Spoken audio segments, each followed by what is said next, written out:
Muy bien, buena semana porque vamos a continuar con los delicados sucesos del sur, el Perú, el glorioso Perú, aquella tierra de los incas tan complicada, tan rica, ese virreinato del cual la misma España desprendió el del Río de la Plata,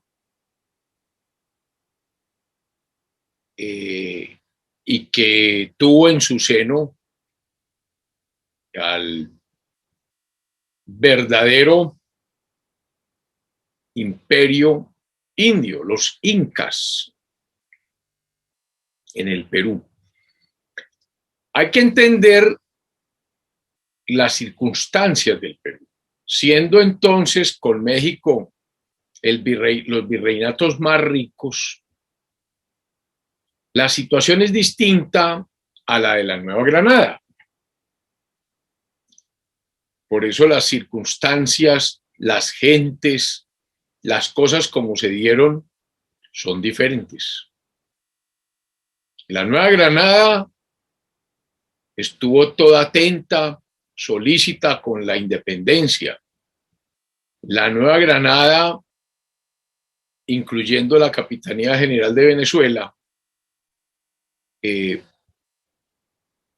apoyó a los independentistas, a los republicanos, a los patriotas. En el Perú la cosa era diferente, porque el virreinato del Perú era el virreinato más rico, las minas de plata del Potosí, aquel cerro famoso, y las aguas que nacían en el Perú que desembocaban en territorio argentino. Argentino viene de plata, el argentum, la plata. ¿De cuál plata? La plata que viene de las montañas, de la cordillera de los Andes. Y allá está el Perú. Recordemos el cerro famoso, el Potosí argentino y el Perú. Cuando España resuelve quitarle la Argentina, Buenos Aires, al Perú, le quitó gran parte de su poder y de su riqueza. Por eso estas circunstancias eran especiales. Allá había una clase más entronizada con los españoles, más defensora de Fernando VII. Habían aceptado inicialmente a José de San Martín, argentino, por los lazos que siempre existieron entre el Perú y la Argentina, pero el mismo ambiente le hizo imposible al famoso protector del Perú, a José de San Martín, continuar con su proyecto de liberación. Es que el mismo San Martín había planteado que lo más conveniente para el Perú, para la América, era una monarquía constitucional, pero monarquía al fin y al cabo. Idea que jamás gustó a Bolívar y provocó ese enfrentamiento entre el uno y el otro. Pero no solamente la renuncia de San Martín al protectorado del Perú fue Bolívar, no, el Perú era complicado. Mucha gente de clases muy altas, muy cercanas al virrey. Habíamos dejado entonces en que había una problemática interna en el Perú entre el presidente que se había designado, que era Riva Agüero, y el Congreso. Riva Agüero, recordemos que había dicho que el Congreso era perjudicial en aquellas circunstancias, por lo que había disuelto el Congreso. Decía que el Congreso solo estaba empeñado en dar leyes, esas leyes eran inútiles, que lo importante era hacer la guerra a un enemigo poderoso que era España, que si no se hacía esa guerra, se destruiría la independencia del Perú. El Congreso, ofendido por las exclamaciones de Rivagüero, depone a Rivagüero y nombra como presidente interino de la República del Perú a don José Bernardo Torre Tagle. Entonces, observemos estos dos personajes que obviamente no se van a querer nunca. Torre Tagle, nombrado presidente por el Congreso, y Rivagüero, que era el presidente que acaba de deponer el Congreso del Perú. Ese era el estado de cosas cuando llega Bolívar a Lima, y el Perú, dice aquí el único, no estando el protector San Martín, el único que puede llevar a buen término la independencia del Perú de España es Bolívar. Y expide entonces un decreto autorizando al Libertador para que hiciese lo que creyese más conveniente. Le dio la suprema autoridad militar en todo el territorio de la República.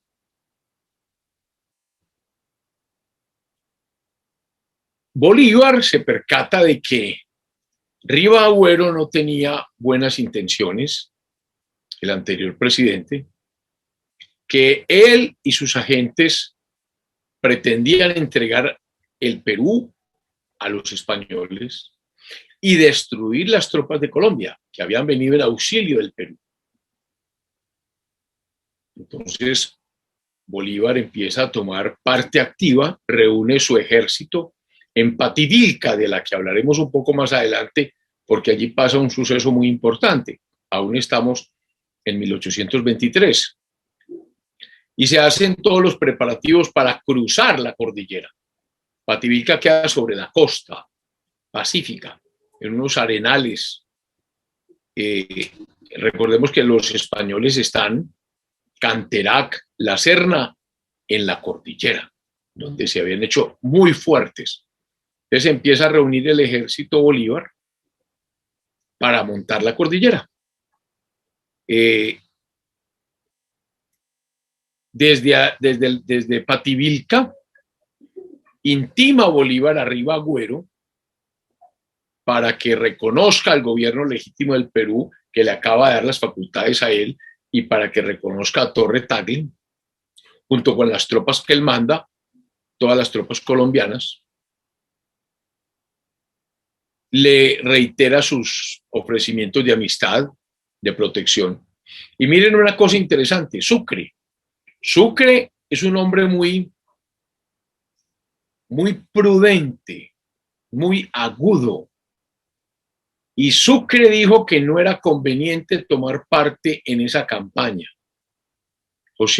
Antonio José de Sucre decía que en el Perú había una guerra interna que él llamó la cuestión peruana, muy compleja, entre Rivagüero y Torre Tagle, entre el presidente y el Congreso.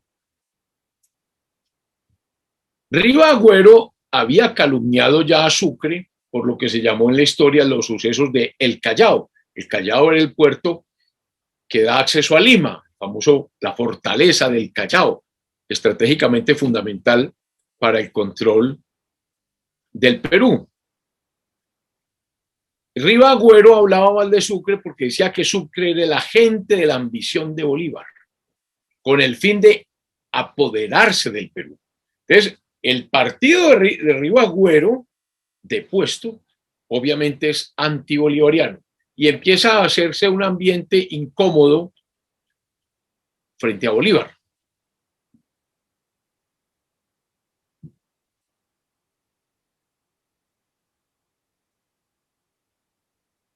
Entonces, ante Sucre tomar la decisión de decir, yo no me meto en esa gazapera, Bolívar toma un protagonismo más claro.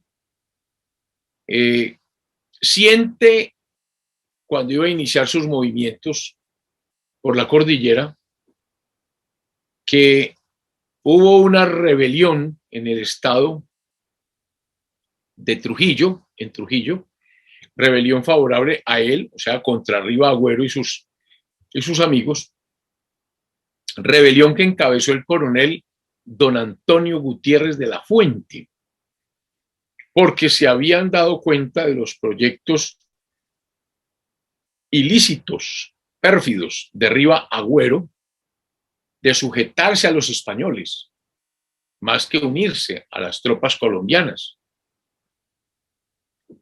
Entonces, Antonio Gutiérrez de la Fuente, viendo lo que pretendía Riva Agüero, entró en Trujillo el 25 de noviembre de 1823, se apodera de la ciudad y manda prender a Riva Agüero y a los amigos, lo que consigue sin mayor problema, e invita a los habitantes de Trujillo a un cabildo abierto. ¿Qué es un cabildo abierto? Un cabildo abierto es de las figuras más importantes de la democracia participativa, en la cual el pueblo es convocado a que exprese lo que piensa sobre un asunto que le interesa al pueblo mismo. Ese es el cabildo abierto. Recordemos que en 1810, el 20 de julio, el pueblo pidió cabildo abierto y ese fue el que definió la independencia en Bogotá. El cabildo abierto. Entonces el cabildo abierto es una figura española bien interesante, pues este coronel Antonio Gutiérrez de la Fuente pide cabildo abierto al prender a Riva Agüero y envía a Riva Agüero preso a Guayaquil. Luego Bolívar, viendo que Riva Agüero había sido una persona muy importante, pues resuelve ponerlo en libertad y determina que se debe trasladar donde quiera a un país extranjero, por lo que Riva Agüero termina en Europa, donde permaneció varios años. Definitivamente, en la correspondencia que se interceptó a Riva Agüero, quedó claro que el plan de este era escaparse del Perú si no tenía buen éxito su negociación con los españoles. Y había preparado buques, dinero, para no salir pobres. Esa era la pretensión de Riva Agüero. Surtido el problema, resuelto el problema de Riva Agüero, entonces Sucre se hace nuevamente a cargo del mando del Ejército Unido, acantonado en la provincia de Andahuaylas. Bolívar va a Cajamarca con el Estado Mayor General. ¿Qué noticia recibe Bolívar en Cajamarca? Noticias desagradables desde el punto de vista militar, porque se entera que los españoles, que ya han vuelto al poder, Fernando VII, que se ha acabado la Constitución de 1812, el trienio liberal ha terminado, la rebelión de Quiroga y de Riego, y le llegan las noticias a Bolívar de que hay un navío que se llama Asia, que hay un bergantín que se llama Aquiles, que hay una corbeta que tienen bandera española, que acaban de entrar en el Pacífico, y la situación se torna bastante delicada porque Bolívar está esperando un refuerzo de tropas colombianas en razón de 3.000 que por el Istmo de Panamá se iban a dirigir al Perú en unos buques mercantes, por lo que inmediatamente avisa a Quito, a Guayaquil, perdón, y a Panamá para que estuviesen advertidos de esos 3 barcos españoles que navegaban en el Pacífico, que tomaran las precauciones que fuesen necesarias y que se hiciesen acompañar en un convoy por buques de guerra, porque podían terminar presos en manos de los españoles. Ahora, mientras todo esto pasaba en el Perú, Pasto seguía prendido. Pasto era una piedra de escándalo.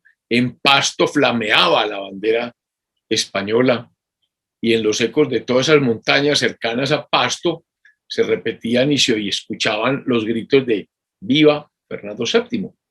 Recordemos que hasta Agualongo, el famoso Agustín Agualongo, Merchancano, todos estos indígenas mestizos defendiendo a su rey. O sea, por eso es que entendemos que en Pasto son más godos descendientes de españoles, que son godos y visigodos,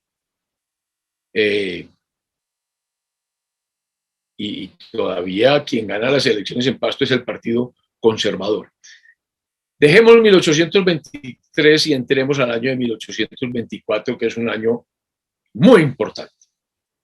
Llega Córdoba, que viene de Popayán, nuestro José María Córdoba de Río Negro, e inmediatamente lo mandan al Perú. Y Córdoba, en el Perú, se juega la gloria. Allí en el Perú lo estaba esperando la gloria a Córdoba. Hablaremos ya de las tareas y las campañas que realiza José María Córdoba en el Perú con su famosa grito de batalla, división, armas a discreción, paso de vencedores. Córdoba entonces viaja al Perú, pero Bolívar está muy preocupado por todo lo que está ocurriendo, por la caída del constitucionalismo español, ve problemas con su ejército, se da cuenta que solamente puede reunir 8.000 hombres y que de esos 8.000, 3.000 deben ocuparse de la defensa de El Callao, el puerto de Lima, y que los españoles tenían 12.000 hombres, imagínense, tropas excelentes dirigidas por unos jefes muy curtidos y muy hábiles. Aquí hay un problema. Uno no puede enfrentarse con un ejército superior porque lo derrotan y lo acaban y se acaba pues el tema de la independencia. ¿Por qué hechos dieron lugar a todas estas desventajas de Bolívar? Que la escuadra peruana estaba venida a menos, que el general Santa Cruz fue derrotado y entonces regresa al norte, y que Santa Cruz era partidario de Ribagüero. Miren los problemas. Se había decidido por el partido de Ribagüero contra el gobierno peruano, que le había dado el encargo a Bolívar. Entonces miren los problemas. Santa Cruz defendiendo a Ribagüero, Santa Cruz derrotado, 2.500 hombres que envía el gobierno de Chile en auxilio de los patriotas del Perú, llegan al puerto de Arica, no hallan al ejército de Santa Cruz, que se había disipado como el humo, dice José Manuel Restrepo. Entonces ese ejército chileno hace rumbo al norte, pero en el mar se encuentra con unos generales que lo vuelven a hacer volver al sur, y esas fuerzas chilenas definitivamente regresan a Chile, dejando a los colombianos nuevamente sin auxilios. El Libertador entonces va viendo las cosas graves en el Perú. La división de Ribagüero, Torre Tagle, las derrotas de Santa Cruz, el ejército de Chile que no aparece, unos caballos, unos 300 caballos que venían para la remonta, dice José Manuel Restrepo, 300 hermosos caballos, tuvieron que ser sacrificados y arrojados al mar porque en el barco no había forraje para alimentarlos. Imagínense todos los problemas que estaban ocurriendo, caballos enviados también por el gobierno chileno. Bolívar estaba perplejo de todos los problemas que tenía. No llega el auxilio de Chile. Los batallones colombianos sufren una baja de cerca de 3.000 hombres entre muertos y desertores. O sea, queda Bolívar con 4.000 hombres. muy buenos soldados, muy experimentados, pero recordemos que los españoles son 12.000.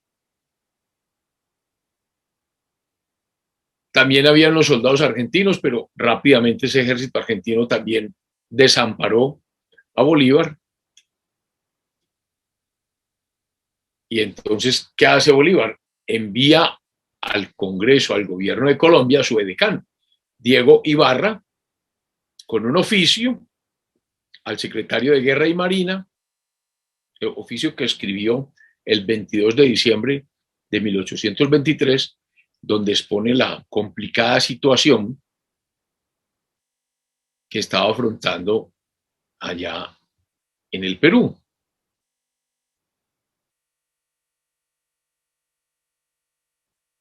Decía Bolívar en ese escrito, con mucha precisión y claridad, que habían unos riesgos que corría Colombia muy graves si los españoles no eran batidos en el Perú. Bolívar demostraba que las fuerzas colombianas tendrían que retirarse hasta la cordillera de Guanacas, viniendo a ser Neiva y Bogotá, oigan pues, el teatro de una guerra desastrosa. Que la ventaja era hacer la guerra en el Perú, que eso era palpable, que no, que esa era la razón por la cual él estaba allá, porque si no, subían los españoles con la fuerza que tenían y se iba a poner en jaque la independencia de la Nueva Granada. Decía que con 8.000 hombres que lo apoyasen en el fuerte plaza de El Callao, se puede hacer más en el territorio peruano que con 12.000 hombres en Colombia para resistir a los realistas. Miren la visión geopolítica del Libertador tan importante. Ya hay que hacer la guerra en el sur. O sea, la mejor defensa es el ataque. Por eso es que estoy aquí. Decía al Congreso de Colombia que había que hacer un más grande sacrificio por la salud de la República de Colombia, que era la guerra en el Perú. Había que alejar la guerra en el sur de Colombia y economizar la sangre y los sacrificios de la nación a quien dio el ser. Por lo que recomendaba al Poder Ejecutivo, Santander, que sometiera al Congreso colombiano todas estas reflexiones que le acababa de hacer, que le remitiera 12.000 hombres. Oiga, pues lo que pide, 12.000 hombres. 3.000 que ya deben venir en camino, que los que vienen en los barcos mercantes. 3.000 con los que había que reemplazar la pérdida del ejército de Santa Cruz, y 6.000 más que juzgaba necesarios para la guerra, y que no le enviaran reclutas, que necesitaba veteranos, que ojalá 1.000 fueran de los valientes llaneros que formaron esa grandiosa caballería que haría falta en el Perú, porque acá no había en el Perú.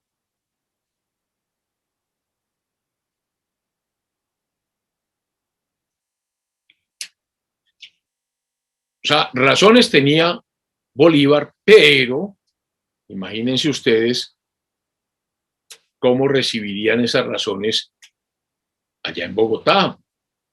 Fíjense, recordemos cómo estarían las rentas públicas, cómo estarían extenuados los pueblos con impuestos, extenuados por la dilatada guerra. Es que desde 1810 estamos en guerra, estamos en 1823, una guerra a muerte, 13 años de guerra, de manera que era muy difícil que le enviasen o que atendiesen las solicitudes de Bolívar con aquellos auxilios. Bolívar se traslada a Pativilca, que ya dijimos que era un pequeño puerto situado a 30 leguas al norte de Lima. Y quiero terminar con lo que pasó en Pativilca. para que llamemos este pasaje Pativilca. Estaba fatigado, los arenales de Pativilca eran ardientes y llega y se enferma. Se le irrita tremendamente el estómago, le da una fiebre violenta que lo tira a la cama. Desde el 1 de enero de 1824 hasta el 8, postrado en la cama. Solo a partir del 8 de enero la enfermedad comienza a ceder. Estuvo muy débil, el ánimo muy turbado, sus fuerzas físicas en el suelo, el horizonte que él veía negro por todas partes por lo que estaba ocurriendo. Estaba comprometida toda su reputación en el Perú. Y arriba a Pativilca, don Joaquín Mosquera, hermano del Tomás Cipriano, hermano del arzobispo de Bogotá, Manuel José, amigo íntimo de Bolívar, quien ya había hecho unas misiones diplomáticas muy importantes en Chile. Cuando supo de la enfermedad de Bolívar, inmediatamente acude a Pativilca a acompañarlo en aquel momento tan peligroso para su vida. ¿Y cómo lo halló? Convaleciente, flaco, extenuado. Miren cómo lo describe Mosquera. Estaba sentado en una pobre silla de baqueta, recostado contra la pared de un pequeño huerto, atada a la cabeza con un pañuelo blanco y sus pantalones de guim, que me dejaban ver sus 2 rodillas puntiagudas, sus piernas descarnadas, su voz hueca y débil y su semblante cadavérico. Imagínense lo que le causó, la impresión que le causó a Mosquera esa imagen de Bolívar. Y ante estas circunstancias y todo lo que había ocurrido y que acabamos de explicar, sin fuerzas, le dice Mosquera a Bolívar. Imagínense ustedes tiritando de fiebre. Busquemos la pintura. Hay una pintura de Bolívar en Pativilca con ese pañuelo blanco en esa silla, en esa baqueta, y viendo ese cuadro tan grave, las derrotas, la traición de Ribagüero, los problemas en el Perú, Santander que no le enviaba lo que pedía, la pérdida de Santa Cruz, el regreso de las tropas chilenas, el ejército español súper fortalecido. Imagínense esas críticas circunstancias y entonces le pregunta a Mosquera a Bolívar, ¿y qué piensa usted hacer? Y dice Mosquera que ese cadáver se levanta como un genio poderoso, lleno de vigor y de vida, y le dice, triunfar.